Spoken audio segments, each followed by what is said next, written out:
Good morning, Year 6. Welcome to day 4 of this week. Here are the answers for yesterday's tasks. Please pause the video and mark your work.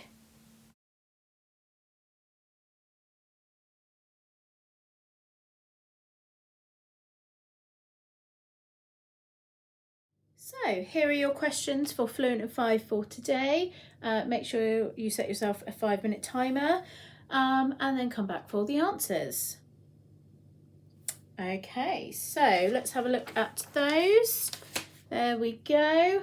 I think if any of the questions were an issue today, it may have been question B, because we needed to remember our bid mass here. Okay, so remembering that any calculation within a bracket needs to be completed before you do anything outside the bracket. Okay, so I needed to do 10 subtract 5, giving me 5, and then I could do 6 times 5 equals 30. Okay, because if you just did the calculation going from left to right, as we would normally do, you would do 6 times 10, which is 60, subtract 5, which is 55, which is obviously wrong. Okay, so making sure that we remember anything inside a bracket we do first. But well done. Today we're going to be applying our learning from this week and consolidating it. So everything that we've learned about angles on a straight line, angles at a point and vertically opposite angles, we're going to consolidate today with a few tasks. So we're going to have a look at this first task together. Okay, so we've got 6 different diagrams here.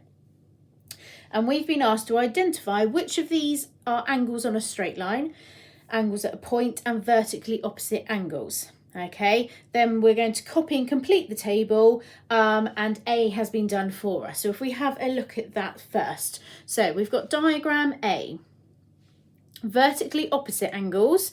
Okay, obviously looking at my diagram, I've got angles A and angle C are vertically opposite, and then angle B and angle D are opposite, which has been recorded in the table for us. Next, angles on a straight line.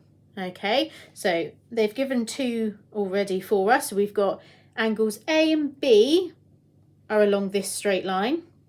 Angles C and D are along this straight line. Okay, which other angles are on a straight line? Okay, so if we have a look, if we've already got A and B, I can see along this line, I've got angles, let's just put it down here, angles A and angle D. Oh. Okay, and then we've already got angle C and D, so I've also got angle C and angle B. Okay, and then angles at a point, okay, is all of them, A, D, C and B. What I'd like you to do now, okay, is have a quick look at diagram B. Okay, so thinking first of all, vertically opposite angles. Okay, are there any vertically opposite angles? No. Okay, because vertically opposite angles happen when 2 lines go sort of through each other, making that cross. Okay, I don't have that here because the angles are on a straight line. Okay, so in this first box, okay, I wouldn't record anything. Angles on a straight line. Okay, so I've got my straight line here. Which angles are on that? Okay, I've got angle E, angle F and angle G. Okay, they are the angles on the straight line. And then finally, angles at a point. Do I have any angles at a point? No. Okay, so now that we've done B together, what I'd like you to do is pause the video and complete this, just making some notes on a piece of paper for C, D, E and F, just as a bit of practice. Okay, brilliant. Let's have a look at a few more questions to see what we can remember from this week. Okay, so what is the sum of angles on a straight line? Hopefully you're shouting at me through the computer that the sum of angles on a straight line is 180 degrees. Okay, what is the sum of angles at a point? Okay, hopefully once again you're screaming at me, Miss Smither, it's 360 degrees. And then we've got, can angles of 70 degrees, 45 degrees and 65 degrees make angles on a straight line? Explain your answer. Okay, so I know that angles on a straight line equal 180 degrees. So the only way for me to work out if this is possible is for me to add these up. Okay, so I'm going to do 70, add 45, add 65. Okay, so 0 add 5 is 10.